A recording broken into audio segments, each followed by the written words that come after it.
हो रहा है जिसमें एक जिशान नामक व्यक्ति एक एलिगेशन लगा रहा है राज गार्डन पूरे तरीके से अवैध है। इसको लेकर आपने आज एक प्रेस वार्ता का आयोजन किया, क्या कहना चाहेंगे?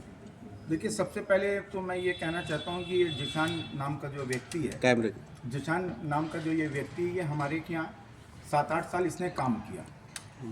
फूलों का काम करता था। ये हमारे के यहाँ नौकर था ये हमारा, और देख रेख करता था। जब फूलों के काम से इसको जो है अच्छा नहीं करने लगा, तो हमारे स्टाफ ने इसको मना किया कि भाई ये रोज़ रोज़ ख़राब काम हो रहा है, इसको नहीं करना चाहिए। इसी बीच में इसने हमसे कुछ पैसे की डिमांड करी। इसकी बहन और अपनी की शादी थी। 2 लाख रुपए इसने हमसे उधार के तौर पे लिए, और 50,000 रुपये मैंने इसकी उसको दिए थे बहन के नाम के ऊपर में। वो व्यवहार था उसकी, तो कोई इस वक्त कहना ठीक नहीं है। वो व्यवहार था 51,000 रुपये। 2,000 रुपये उधार लिए इसने। उस आधार को ना चुकाने के लिए इसने यहाँ से, हमारे यहाँ से काम छोड़ा, और ये कह के छोड़ा कि हमारे बेटे और मैनेजर ने हमारे साथ में काम सही नहीं करने की वजह से मैं आपके यहाँ से काम छोड़ रहा हूँ। बस उसी दिन से ये यहाँ का अगेंस्ट हो गया, राज गार्डन का। 2 लाख मैंने उधार दिए, इसने मांगे थे शादी में, जो मैंने दूसरे से लेके दिए। उस टाइम हमारे पास नहीं थे, तो ये मैंने दूसरे से लेके दिए। इस तरीके से ये जिशान का चैप्टर यहाँ से स्टार्ट होता है जी। तो अब एलिगेशन जो उसका लगाने का है, एलिगेशन किस पे लगा रहा है आप बताएं। सवाल पूछें तो मैं बताता हूँ आपको। नहीं, उसने कहा इससे पहले ध्वस्तीकरण का आदेश हो चुका है, आपने अपने रसूख के चलते हुए ध्वस्तीकरण को रोके रखा है। देखिए, 2002 में एक ध्वस्तीकरण का आदेश हुआ था, जिसकी ये एलडीए की कॉपी है, और ये आदेश है जिसको ये 1000 स्क्वायर फीट से कम मानते हुए उन्हीं ने कहा है कि इस पर कोई ध्वस्तीकरण नहीं होगा। ये एलडीए की ही कॉपी है, हमारी नहीं बनाई हुई है। और ध्वस्तीकरण 2002 वाला जो बात करता है, वो इससे साफ हो जाता है कि ध्वस्तीकरण नहीं था। अब 2006 का जो है वो मेरे ऊपर कतई नहीं था। मेरे ऊपर राज गार्डन के ऊपर कभी कोई ध्वस्तीकरण का आदेश हुआ ही नहीं है। हाँ, 2019-20 में एक हमारी बवाल हुआ था बगल वालों से, तो वो राज गार्डन के निकट 1700 स्क्वायर फीट पे था, जिसका ऑलरेडी ध्वस्तीकरण हो चुका है। इसकी डेट है, ये 4/2/2020 में जो था इसका ध्वस्तीकरण हुआ है, जिसकी ये रिपोर्ट है। ये इसके बुलडोज़र द्वारा ये तोड़ी गई है, और ये ध्वस्तीकरण हो चुका है ऑलरेडी।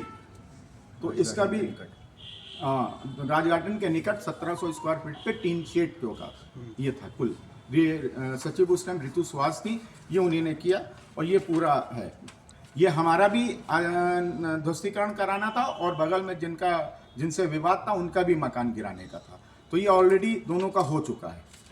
और तीसरी बात, अब जो ये आरोप लगा रहा है, ये मुतवल्ली बन गया है। तो मैं 360 नंबर खसरा और कटरा खुदायार खां, तकिया खुदायार खां का ये बता रहा है। तो मैं आपको ये बताना चाहता हूँ कि 360 नंबर वफ़ का ये पेपर है, जिस पे ये सामने लिखा हुआ है 360, और ये 1967 में वफ़ की गई है, जिस पे खसरा नंबर 1357 लिखा हुआ है। आप लोग इसको ठीक से देख लिए, 1357 नंबर ये लिखा हुआ है, जिससे ये मेरा कोई लेना देना है ही नहीं। 1357 हमारा है ही नहीं, तो हम वक्फ बोर्ड से क्यों लड़ें?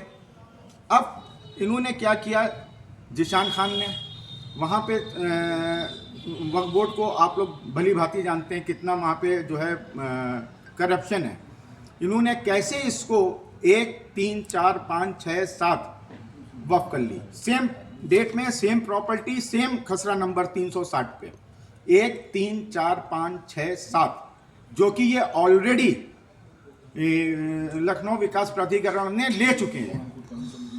हमारे लिए लखनऊ विकास प्राधिकरण से जब ये एक्वायर हुआ 1984 में, तो 1984 में हमारे को एलडीए से जब लड़ाई हुआ, जब मैंने स्टे लिया, तो उन्हीं ने मुझसे कहा कि 1,37,346 स्क्वायर फीट हम आपके लिए छोड़ देते हैं, private family graveyard, not for others, this is my private family graveyard, to be very clear. और मेरा एक कहना है बहुत सी, जब ये एलडीए 1984, जैसा इनका वक्फ बोर्ड का कहना है 1967 में इन्होंने वक्फ करी है प्रॉपर्टी 1357 और 360 नंबर पे। नहीं, जिस इंसान ने वक्फ करी, क्या वो आपके परिवार का? ना, मेरे कोई परिवार के नहीं। मैं यही कहना चाह रहा हूँ, जिसने ये वक्फ किया है, वक्फ मेरी माँ के नाम, मेरी माँ की ये प्रॉपर्टी है 1963 से। ये प्रॉपर्टी टोटल जो थी 1946 से लेके 54 के बीच में ये लाला कुंज बिहारी के पास में चली गई थी, जानकी प्रसाद और कुंज बिहारी से, जिसको मेरी वालदा ने, राज बेगम ने, इसको 1963 में परचेज किया है। बाकी के जो हिस्से थे 7 आने का हिस्सा उनसे परचेज किया है, और उसके बाद जो हिस्से बचे हुए थे वो अपने वालिद से और अपने भाई से हिबा के जरिए उन्हीं ने ये खरीदा है। जैसा आपका कहना है कि निराधार आरोप लगाया जा रहा है आप पर, अगर निराधार आरोप लगाया जा रहा है तो आप आगे का क्या कदम उठाएंगे, प्रशासन से क्या अपील करना चाहेंगे और आगे आप क्या करने की तैयारी में हैं? जी, अभी आपकी मुलाकात भी हुई थी राजनाथ सिंह जी, रक्षा मंत्री जो हैं, तो क्या निष्कर्ष इसका निकला? राजनाथ जी से जब माननीय जी से मेरी मुलाकात हुई तो मैंने अपने सवाल जवाब उनके पास में रखे कि ये हमको परेशानी आ रही है जिशान खान के जरिए, और ये हमारा हर चीज़ एलडीए में हमारा कंपाउंडिंग भी एटलीस्ट जमा है, उसके भी मेरे पास में कागजात हैं, वो कहिए तो वो भी मैं आपको दिखा सकता हूँ। उसकी कंपाउंडिंग बताएंगे, मैं वो कर दूंगा, कंपाउंडिंग जमा कर दूंगा। तो उन्हीं ने कहा कि ठीक है, इसकी जो वक्फ बोर्ड वाला मामला चल रहा है इसकी जांच हो जाने दिए। तो इसकी जांच के दौर में हमारे पास LIU वाले आए, कहिए 3 डिपार्टमेंट आए जिन्हों से ऑलरेडी मेरी जांच हो चुकी है। तो मैं सरकार से यही कहता हूँ, अगर जांच सही है, अगर हमें कहीं पे दोषी पाया जाता हूँ तो मुझको सज़ा दी जाए, मैं एक्सेप्ट करता हूँ। लेकिन अगर ये वक्फ बोर्ड द्वारा 360 नंबर खसरा पे 1357 नंबर दर्ज है 360 पे, तो ये हमारी प्रॉपर्टी पे कैसे आ जाए? जहाँ 1357 हो वहाँ जाके लीजिए, मुझसे कोई मतलब नहीं है।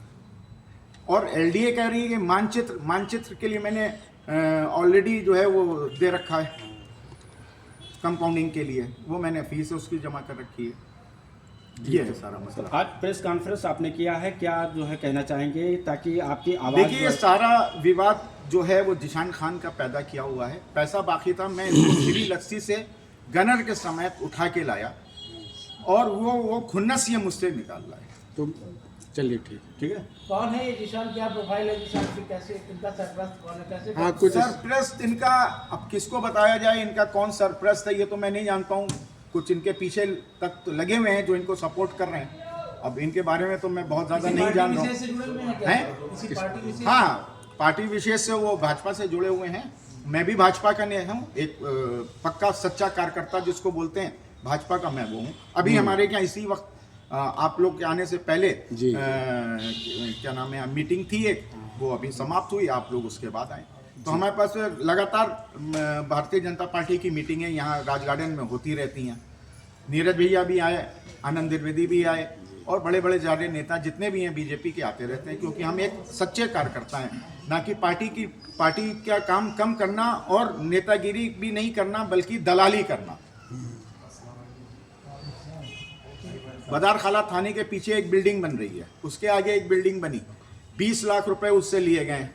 खालिद नाम है और देने वाला शाहरुख है। अब इसको अगर मैं उठाता हूं तो उन लोगों की लात पड़ेगी, और ये अपना पैसा सीधा कर रहा है।